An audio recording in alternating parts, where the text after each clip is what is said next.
नमस्कार दोस्तों, स्वागत है आपका आज की बड़ी खबर में। आज है 18 दिसंबर 2025, दिन गुरुवार। आइए जानते हैं उत्तर प्रदेश की 25 बड़ी खबर। आप यूपी के किस शहर या जिले से हमारी खबर देख रहे हैं, नीचे कमेंट में जरूर बताइए। और हाँ, चैनल को सब्सक्राइब करना न भूलें। यूपी में घने कोहरे से हो रहे सड़क हादसों पर सीएम योगी ने सख्त रुख अपनाया। सड़क सुरक्षा और दुर्घटनाओं की रोकथाम को लेकर जल्द उच्च स्तरीय बैठक होगी।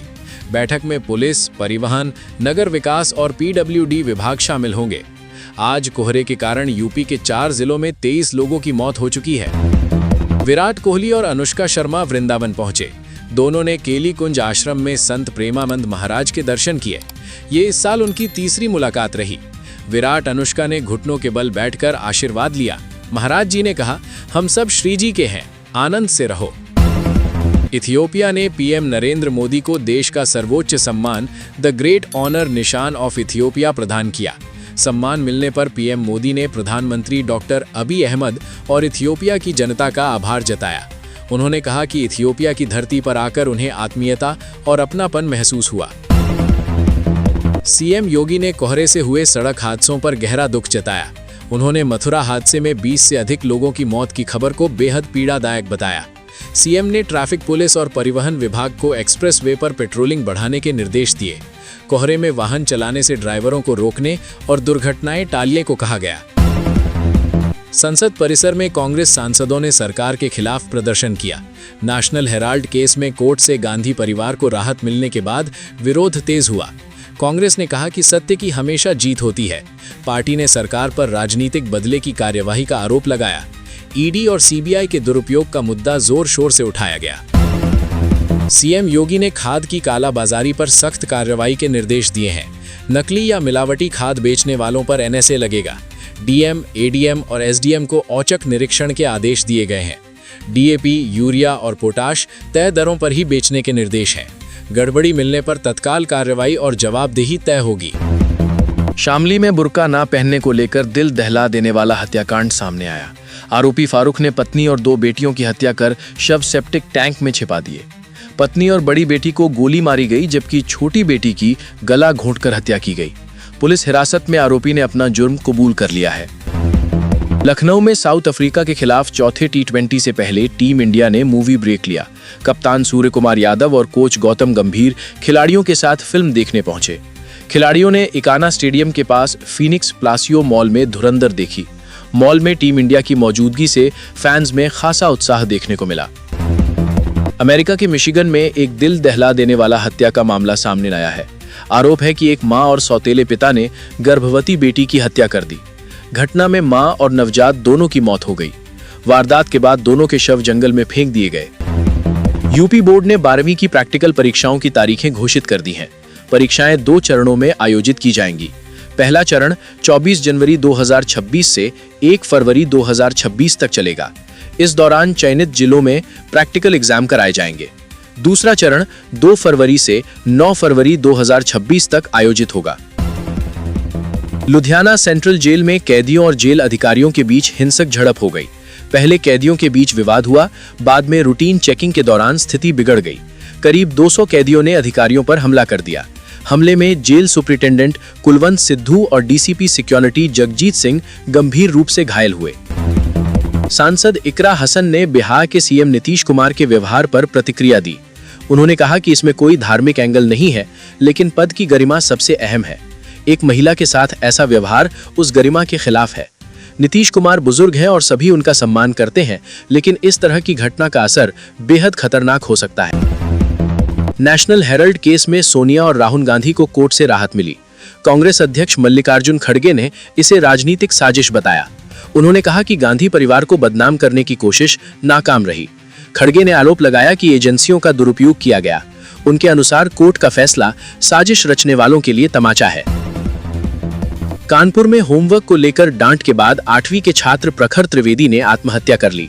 ट्यूशन टीचर के सवाल पर दादी ने बताया कि वो लैपटॉप पर गेम खेल रहा था। डांट से आहत छात्र कमरे में गया और बालकनी से नीचे कूद गया। परिजन उसे अस्पताल ले गए, जहां डॉक्टरों ने मृत घोषित कर दिया। मां ने पति और ससुराल पक्ष पर बेटे की हत्या का आरोप लगाया है। मेरठ के मेडिकल अस्पताल में मूक बाधिर मरीज के साथ अमानवीय व्यवहार का मामला सामने आया है। लावारिस वार्ड में 3 आउटसोर्स कर्मचारियों ने मरीज के साथ मारपीट की। चीख दबाने के लिए आरोपियों ने मरीज के मुंह में डंडा डाल दिया। पूरी घटना वार्ड में लगे सीसीटीवी कैमरे में रिकॉर्ड हुई है। मामला सामने आने पर एक महिला कर्मचारी की सेवा समाप्त कर दी गई। प्रधानमंत्री नरेंद्र मोदी ने इथियोपिया की संसद में कहा कि वहां का प्यार और सम्मान भारत का सम्मान है। उन्होंने भारत और इथियोपिया की प्राचीन सभ्यताओं और सांस्कृतिक विरासत की समानता पर जोर दिया। मोदी ने लोकतंत्र के मंदिर में आने को अपने लिए अविस्मरणीय अनुभव बताया। उन्होंने सबका साथ सबका विकास को सरकार का मूल मंत्र बताया। 2 साल पहले शादी। मुंबई में पति देवर ने भाभी को डंडे से पीटकर मार डाला। सुल्तानपुर की दर्दनाक कहानी। सुल्तानपुर के चांदा थाना क्षेत्र में देवर ने अपनी भाभी नीलम 20 को डंडे से पीट कर मार डाला। इलाज के दौरान राजकीय मेडिकल कॉलेज में विवाहिता की मौत हो गई। मायके वालों ने दहेज हत्या का आरोप लगाते हुए पुलिस में तहरीर दी है। भाई को स्कूल छोड़कर लौट रही किशोरी से मनचले युवक ने की छेड़छाड़। घटना सीसीटीवी में कैद। हाथरस में एक चौंकाने वाली घटना हुई है। एक युवक ने स्कूल से लौट रही किशोरी को रोका और छेड़छाड़ की। किशोरी ने हिम्मत दिखाकर खुद को बचाया और आरोपी मौके से भाग गया। ये पूरी घटना सीसीटीवी में कैद हो गई है। प्रयागराज में संगम तट पर 3 जनवरी से माघ मेले की शुरुआत होगी। मेले को लेकर शासन प्रशासन की तैयारियां अंतिम चरण में हैं। अधिकारियों के अनुसार करीब 95% काम पूरा किया जा चुका है। माघ मेले में लगभग 15 करोड़ श्रद्धालुओं के आने की उम्मीद है। श्रद्धालु सड़क, रेल और हवाई मार्ग से बड़ी संख्या में पहुंचेंगे। टीम इंडिया के बल्लेबाज यशस्वी जायसवाल अस्पताल में भर्ती कराए गए हैं।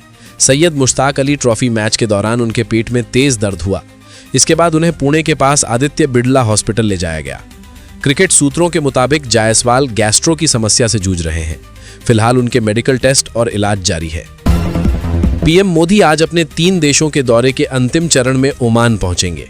शाम 6:20 पर राजधानी मस्कट में उनका आगमन होगा।